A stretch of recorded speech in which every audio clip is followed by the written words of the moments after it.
à tous. Donc on se retrouve aujourd'hui pour la critique de Conjuring 4.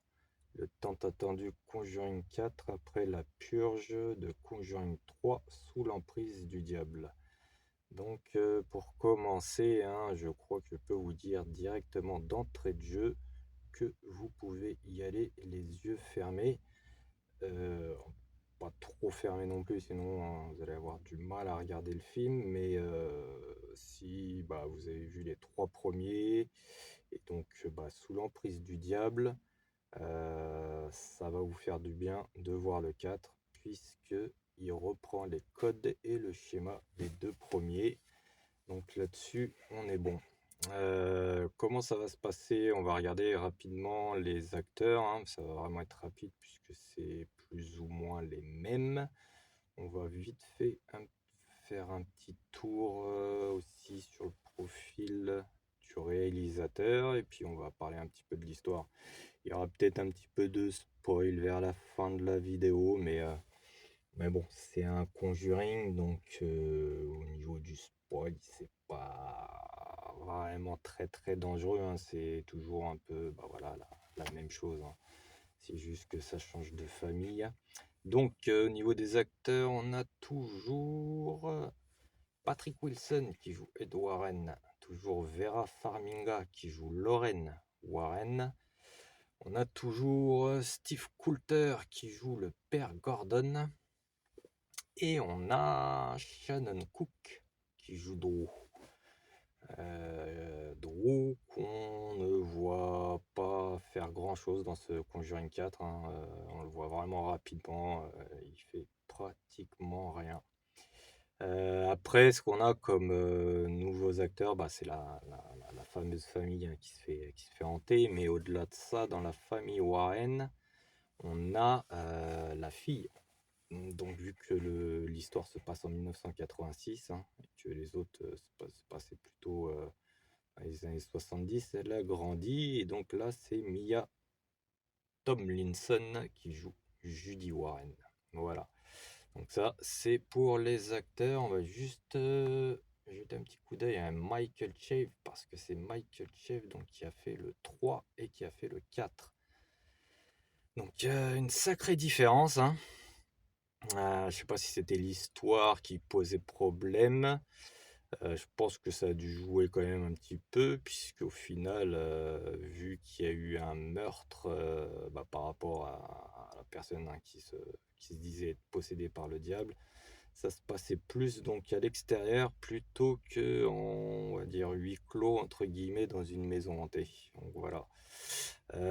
Mais voilà, pour un Conjuring, c'était mauvais, peut-être qu'il aurait dû essayer de faire ça avec un autre point de vue, je ne sais pas trop, mais en tout cas, ça n'a pas marché. Et donc, voilà, il s'est rattrapé dans le 4 comme on va le voir. Qu'est-ce qu'il a fait d'autre? Il a apparemment fait en 2019 La malédiction de la Llorona. Ah, c'est la Dame Blanche, ok. Ouais, ouais, je l'ai vu. C'est pas fou, mais ça se regarde. Il a fait La Nonne 2 en 2023. Et que là, je peux vous dire directement, moins bien que La Nonne 1, tant que j'y suis. Pour ceux qui ne l'auraient pas vu, vous pouvez y aller les yeux fermés aussi, pas trop, mais il passe vraiment bien. The Maiden, again, bon ok, d'accord, bon, il y a un peu beaucoup dans ce registre-là, ok, bon. Ok, d'accord. Donc on va passer rapidement à l'histoire. Elle est un peu spécifique, plutôt spéciale on va dire, parce que contrairement aux autres, en fait, elle se passe, on va pas dire en deux temps, mais si vous voulez, les Warren, il se passe des choses vis-à-vis d'eux en parallèle de ce qui se passe pour la famille qui se fait hanter. Donc, si vous voulez, contrairement aux autres, ils entrent en contact avec la famille qui est hantée vraiment pratiquement à la fin du film en fait. pratiquement à la fin du film. Donc c'est pas comme dans les autres où alors, des fois c'était dès le début, je crois que c'était pour le 3 où ils étaient déjà dès que ça commençait avec la famille. Dans les deux autres premiers, c'était pas dès le début, mais ils arrivaient dans la famille rapidement. Alors que là, ce n'est pas le cas, puisqu'on va le voir, il se passe des choses un peu aussi étranges sur les Warren en même temps. Voilà. Donc le film, il commence, ce qu'il y a de bien là-dedans, c'est qu'on voit Eddie Warren au début du film, donc quand ils étaient jeunes. Donc voilà, elle est enceinte.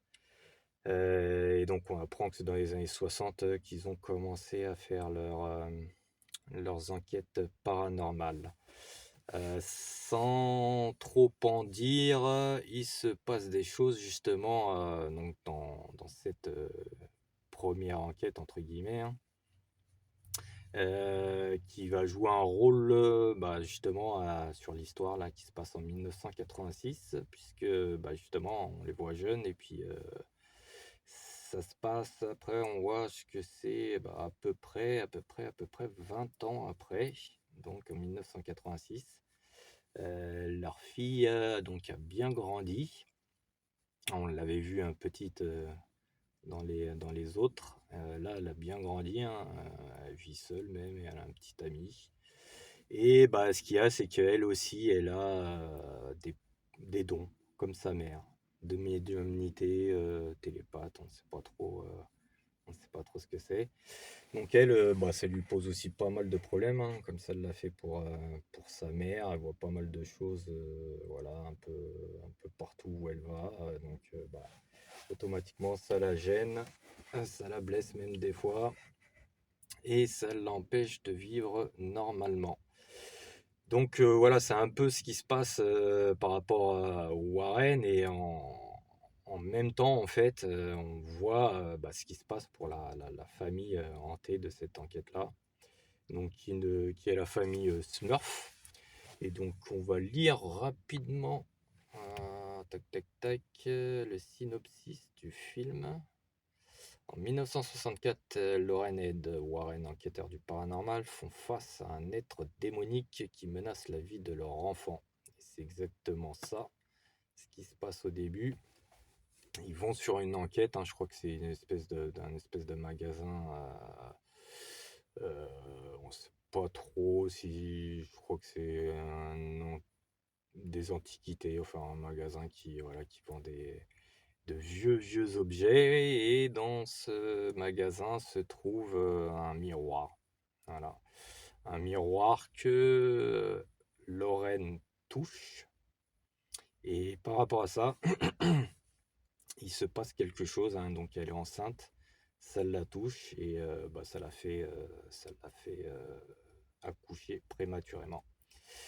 Donc 22 ans plus tard, donc en 1986, les Warren ont pris leur retraite, mais leur fille Judy demeure tourmentée par des visions mystérieuses et terrifiantes. En même temps, en Pennsylvanie, la famille Smurl fait l'acquisition d'un miroir ancien, et donc, comme par hasard, le miroir qui était là bah, quand ils étaient jeunes, hein, cette enquête-là, sans se douter du danger qui les guette. Et ouais, parce qu'apparemment, donc, bah, il est possédé ce miroir-là. On ne sait pas trop hein, exactement à cause enfin, par qui ou quoi il est possédé. Même à la fin du film, on ne le sait pas trop.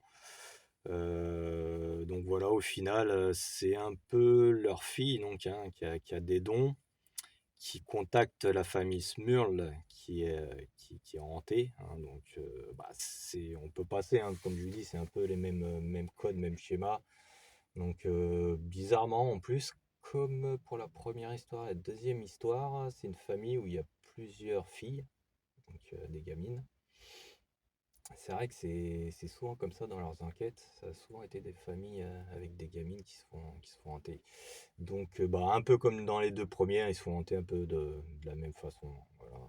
Pas non plus trop en parler, hein. Ils ont quand même automatiquement changé un petit peu, mais vous allez le voir sur les images, hein, que les fantômes, hein, les entités font bien peur quand même, hein. Là, ils réussissent toujours à faire leurs effets. Certains diront que bah, c'est toujours les mêmes choses qui se passent et tout ça. Oui, mais bah, vu que ça change de famille et vu que ça change d'entité, bon bah voilà, ça change quand même pas mal de choses. Donc, leur fille contacte la famille Smurlin parce qu'ils n'ont pas arrêté d'en parler dans tous les médias, voilà, pour que quelqu'un puisse venir les aider. Et bah là, c'est pas les aider Lorraine, là, c'est la fille qui prend contact avec eux.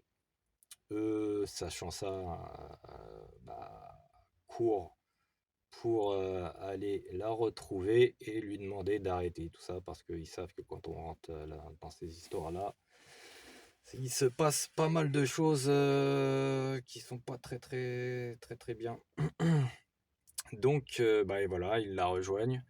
Et puis de là, c'est, comme je vous disais, un peu le même schéma que dans les autres, hein. Il se passe pas mal de choses dans la maison, hein. C'est le bouquet final à chaque fois, hein. Ça court dans tous les sens. Il y a des entités qui apparaissent dans tous les sens. Il y a des cris dans tous les sens. Voilà, ça part en freestyle dans tous les sens. Et puis bon, bah voilà, comme d'habitude, hein, ils en viennent à bout, ils arrivent à délivrer la famille de l'entité. Donc à savoir, hein, là c'est peut-être le petit spoil de la vidéo, hein, donc si vous voulez pas savoir, mais c'est pas ouf, hein, comme je vous disais. Je crois même que ça l'avait déjà fait dans le 2 où au final, il n'y a pas qu'une seule entité, excusez-moi, il y en a trois.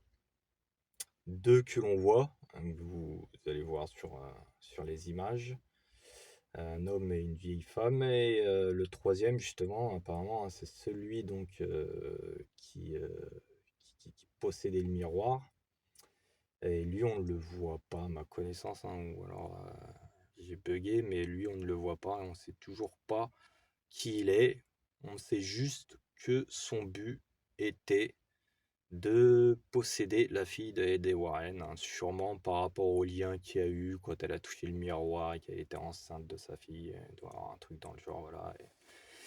Et au final, l'entité a voulu un jour ou un autre pouvoir la posséder, voilà. Mais bon, Eddie Warren, Eddie Lorraine, normal, ne laisse pas faire, et voilà, ils arrivent à délivrer tout ça, et ça se termine pas mal. Donc, comme beaucoup disaient, de toute façon, faut que ça se termine. Bah là, ils le disent hein, directement. De toute façon, même je crois au début du film, c'était leur dernière enquête. Et puis après, ils ont arrêté, hein.